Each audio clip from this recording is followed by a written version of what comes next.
of class 5. Let us study lesson 4. हम लोग अब साइंस के लेसन 4 पढ़ेंगे. हेडलाइन है स्टेट्स ऑफ मैटर, यानी पदार्थ की अवस्थाएं. कौन कौन से पदार्थ के अवस्थाएं होते हैं, इसके तुम पूर्व क्लास में भी पढ़ चुके हो कि मैटर का 3 ही अवस्थाएं होते हैं, सॉलिड, लिक्विड एंड गैस. लेकिन इसके पहले हम लोग ये जाने कि मैटर है क्या. Define matter. तो मैटर माने पदार्थ होता है. मैटर का अर्थ होता है पदार्थ, यानी any substance that occupies a space and has weight is called matter. यानी कोई पदार्थ जो ऑक्युपाइज करता है, यानी छेकता है, घेरता है. स्पेस का मतलब स्थान. एंड हैज वेट, उसमें भार होता है, वजन होता है. इज कॉल्ड मैटर, उसको हम लोग पदार्थ कहते हैं. यानी पदार्थ वह है जो कोई जगह को छेकता है और उसमें वजन हो, तो उसको हम लोग मैटर कहते हैं, पदार्थ कहते हैं. एग्जाम्पल में सॉलिड जो भी चीजें हैं वह आपका मैटर के अंतर्गत आएगा. लिक्विड वाटर हुआ, और गैस में जैसे कार्बन डाइऑक्साइड गैस हुआ, ऑक्सीजन हुआ, हाइड्रोजन हुआ, ये सब सारे गैस है. तो ये सब भी मैटर ही है, पदार्थ ही है, क्योंकि वह स्थान घेरते हैं और वह उसमें वेट भी होता है, यानी वजन भी होता है. इसके बाद यहाँ जानिए कि दी 3 स्टेट्स ऑफ मैटर आर, पदार्थ के 3 अवस्थाएं होते हैं, सॉलिड, लिक्विड एंड गैस. यानी सॉलिड का मतलब ठोस, लिक्विड का मतलब जल, और गैस तो गैस होता है, एयर. इसके बाद न्यूटन में जानिए मॉलिक्यूल्स क्या है, जिसको हिंदी में हम लोग कहते हैं अणु. मॉलिक्यूल्स का अर्थ होता है अणु. अणु क्या है? और matter can be split into tiny units. जितने सारे पदार्थ है वह टीनी का मतलब क्या होता है? सूक्ष्म. टीनी सूक्ष्म, छोटा. तो यह बहुत छोटा यूनिट में उसको स्प्लिट किया जा सकता है, विभक्त किया जा सकता है, उसको बांटा जा सकता है, तोड़ा जा सकता है. एंड फर्दर आगे can be split into the atom, और उसको आगे एटम से, एटम माने क्या होता है? परमाणुओं में उसको तोड़ा जा सकता है, विभक्त किया जा सकता है. तो यह हो गया आपका मॉलिक्यूल्स हो गया. इसके बाद एटम्स क्या है? A molecule can be further broken down into a smaller units.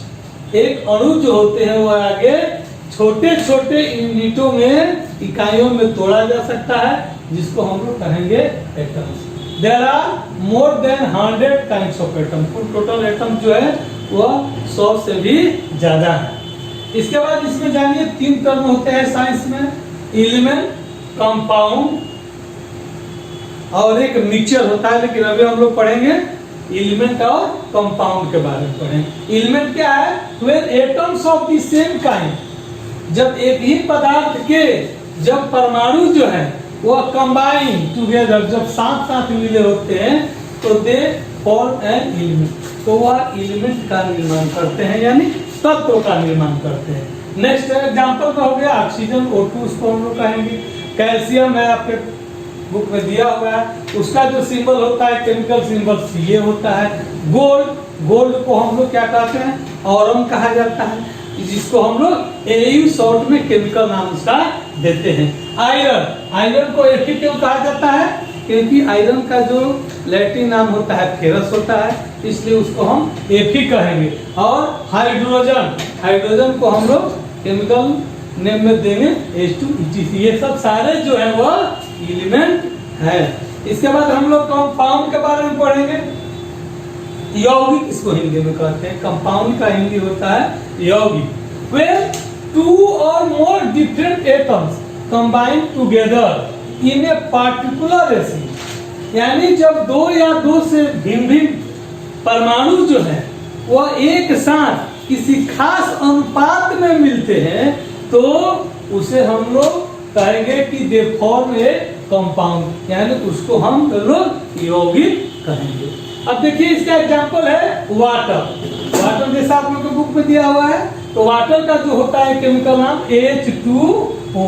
इसका मतलब क्या होगा कि 1 molecule of water consists of 2 atoms of hydrogen and 1 atom of oxygen. They combine to form H2O means water। यानी इसका मतलब हुआ कि इसका एक यहाँ पर मोलिक्यूल छिपा हुआ, वाटर में एक मोलिक्यूल है, वह एक मोलिक्यूल जो है वह हाइड्रोजन के 2 और ऑक्सीजन के 1 पार्ट मिलकर जल का निर्माण होता है। तो यह वाटर हो गया। इसके बाद देखिए कार्बन डाइऑक्साइड।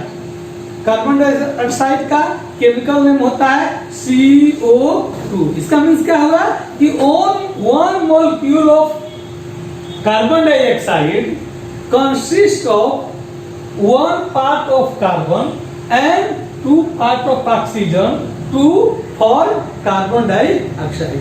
यहाँ पर हमने ये इस फिगर के द्वारा पता है कि वाटर का कैसे हुआ। देखिए आप लोग तो, और ये जो भी बना है कंपाउंड वो सेम रेशियो में है।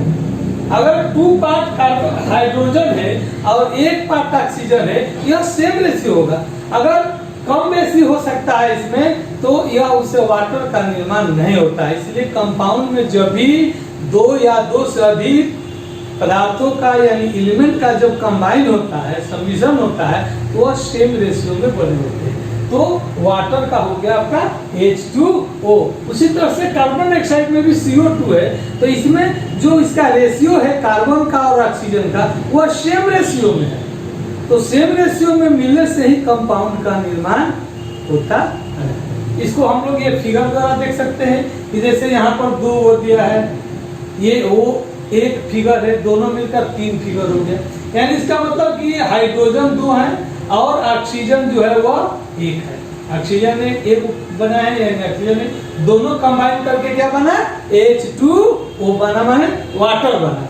फिर उसी तरह से इसमें 2 है फिगर, फिर 1 फिगर है, दोनों मिलकर कितना बन गए, 3 फिगर बन गए। तो 3 फिगर बन गए, इसका मतलब O 2 है और कार्बन C है 1 है। तो दोनों मिलकर बना क्या, CO2, यानी कार्बन डाइऑक्साइड का निर्माण हुआ। इस तरह से फिगर में हम लोग कंपाउंड के बारे में जानेंगे।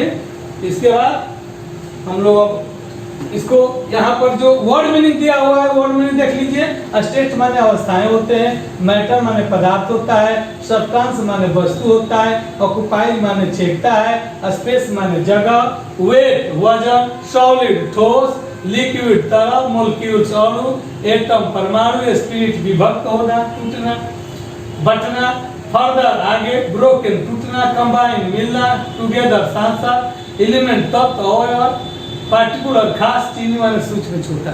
ये सब सारे वर्ड मीनिंग है। इसको आप लोग पढ़िए और समझिए। और अगर इसके ऊपर अगर कोई भी आप लोग का कोई कंफ्यूजन हो रहा है तो without hesitation send your comments और इस पर हम कंसीडर करेंगे। और ये आपका होमवर्क इसमें दे देते हैं कि होमवर्क में आपको इसको read and right, read and right. इसके बाद इस वीडियो में हम लोग इतना ही पढ़ेंगे। Thank you.